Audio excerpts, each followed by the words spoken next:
Plots for sale at Dhargal, just 5 kilometers from Mopa Airport. Plot size from 230 to 300 square meters. Starting from just 15,000 rupees per square meter. Call now. Lok Sabha Speaker Om Birla addressed the Goa Legislative Assembly today. Chief Minister of Goa Dr. Pramod Sawant, Speaker of Goa Legislative Assembly Ramesh Tawadkar, Deputy Speaker Joshua D'Souza, Ministers of State Government of Goa and other dignitaries were present at the occasion.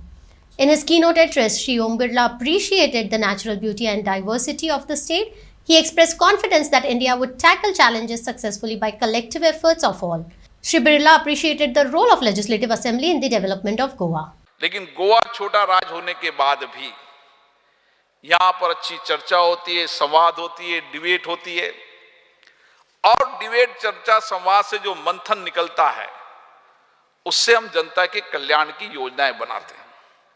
और इसलिए मुझे आशा है आने वाले समय में हमारी जितनी लोकतांत्रिक संस्थाएं हैं, चाहे पंचायत है, चाहे नगरपालिका क्षेत्र है, चाहे विधानसभा है, चाहे लोकसभा है, इन लोकतांत्रिक संस्थाओं को जनता के प्रति जवाबदेह बनाएंगे।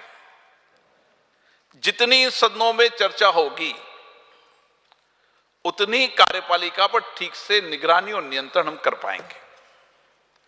और इसीलिए इन सदनों के अंदर व्यापक चर्चा संवाद होना चाहिए। हर विषय पर चर्चा संवाद होना चाहिए। चाहे ग्राम पंचायत हो तो ग्राम सभा में जब विकास की योजनाएं बनाए तो ग्राम सभा विकास का काका जनता के बीच में बैठे, प्राथमिकता के आधार पर गांव में क्या विकास होना है, क्या राज्य की लोगों की अपेक्षाएं हैं, तो पंचायत राज राज्य तक पहुंचाए, राज्य की विधानसभा के अंदर उन योजनाओं पर चर्चा हो।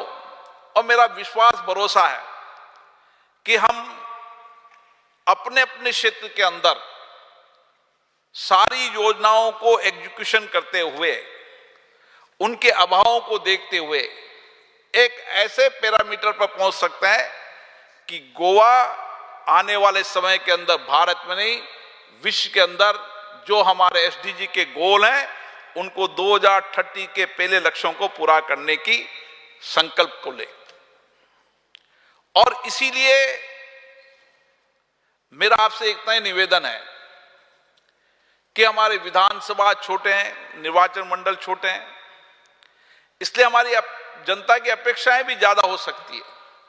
लेकिन उसमें प्राथमिकता क्या है, किस प्राथमिकता के आधार पर हम सबसे पहले उन प्राथमिकताओं को लेकर जितना हमारा बजट है उस बजट में हमारी प्राथमिकता तय हो और प्राथमिकता के आधार पर लक्ष्य तय कर उन लक्ष्यों को पूरा प्राप्त करें।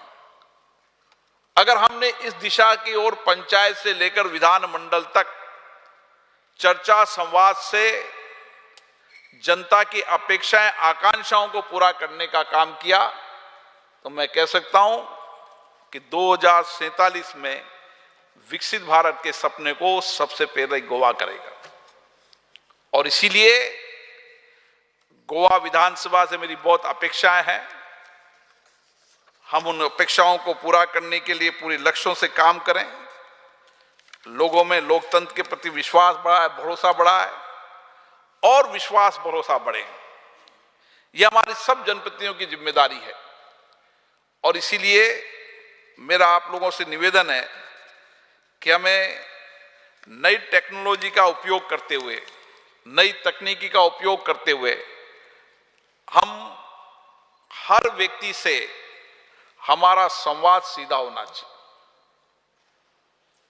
और इसीलिए इस बदलते परिप्रेक्ष्य के बदलते दौर के अंदर जब हम टेक्नोलॉजी में आगे हैं, हम चिकित्सा क्षेत्र के अंदर आगे हैं, शिक्षा के क्षेत्र में आगे हैं, इंफ्रास्ट्रक्चर के आ पाए।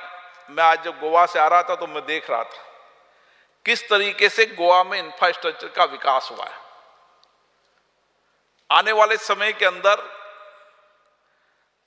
जिस तरीके का इंफ्रास्ट्रक्चर का विकास भारत में हो रहा है, चाहे रेल कनेक्टिविटी हो, चाहे एयर कनेक्टिविटी हो, चाहे इंडस्ट्रीज का सेक्टर हो, चाहे निवेश हो, चाहे टेक्नोलॉजी हो, कोई सेक्टर नहीं है जिसमें भारत नेतृत्व नहीं कर रहा है। और इसीलिए हम सब अगर सामूहिक प्रयासों से करेंगे, सामूहिक जिम्मेदारियों से करेंगे, पूरे संकल्प के साथ करेंगे, तो निश्चित रूप से 2047 में जो विकसित भारत का सपना हमने देखा है उसको पूरा कर पाएंगे।